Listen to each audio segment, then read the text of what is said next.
ஏன்னா நான் நிறைய ஈவெண்ட்ஸ் போயிருக்கேன். பட் ஆனால் முதல் முறையாக எனக்கு தெரிஞ்சு இவ்வளோ பெரிய ஒரு ஒரு ஈவெண்ட்டை ஒரு ஸ்கூல் ஆர்கனைஸ் பண்ணி அண்ட் எல்லாத்தையும் தாண்டி அங்கே அந்த பசங்க அவங்க இந்த வயசுலேயே பேட்டன்ட்லாம் வாங்கி அவங்களோட ரிசர்ச்சை பற்றி பேசினதெல்லாம் ரொம்ப பெருமையாக இருந்தேன். அண்ட் என்னை இங்கே கூப்பிட்டதுக்கு நான் தான் ஆக்சுவலி பெருமையாக இருக்கேன் ஃபீல் பண்ணுறேன். தேங்க்யூ.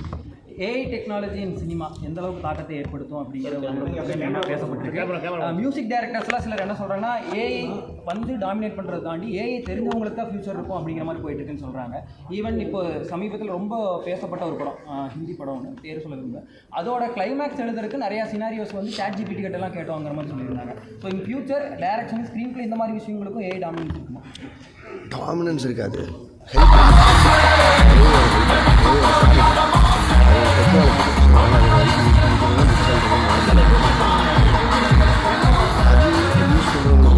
எல்லா டெக்னாலஜியுமே என்றைக்கு இருந்தாலும் முதல்ல வரும்போது நம்ம வெளியிலேருந்து பார்ப்போம். அதுக்கப்புறம் நம்மளே அதுக்குள்ளே அடாப்ட் ஆகிப்போம்.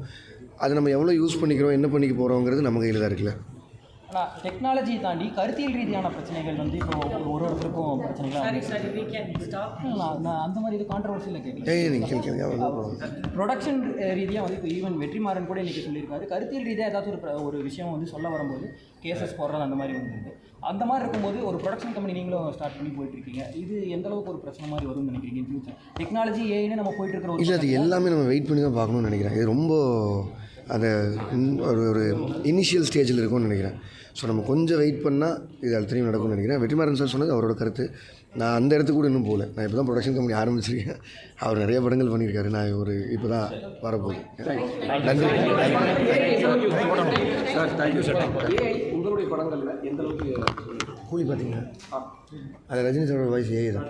ஸோ அதனால் அந்த மாதிரி யூஸ் பண்ணிப்போம் அப்பப்போ. ஆனால் நெக்ஸ்ட் நீங்கள் வந்து இந்த ஏஐ யூஸ் பண்ணுறதுலாம் எனக்கு பெரிய ஒரு இது இல்லை அப்படின்ற மாதிரி சொல்லியிருந்தீங்க. ஆனால் நிறைய பேர் இப்போ வந்து ஏஐ யூஸ் பண்ணிட்டு இருக்கிறாங்க இல்லையா? இல்லை, நான் அனிருத் யூஸ் பண்ணிக்கிறேன். அதனால் ஏஐ யூஸ் பண்ண தேவையில்லை. ஆனால் நீங்கள் நடிக்க போகிற படம் யாராச்சும் ஒருத்தர் வந்து ரெஃபரன்ஸ் வச்சு ஏதாச்சும் ஆக்டிங் இந்த மாதிரி ப்ராக்டிஸ் இந்த மாதிரி எடுத்துருக்கீங்களா? நீங்களும் அனியூஸ் நடிக்க போகிறீங்கிற ஒரு படம்? இல்லை, அது அருண் மாதேஸ்வரன் சொல்லணும். அவர் சொன்னார். தேங்க்யூ.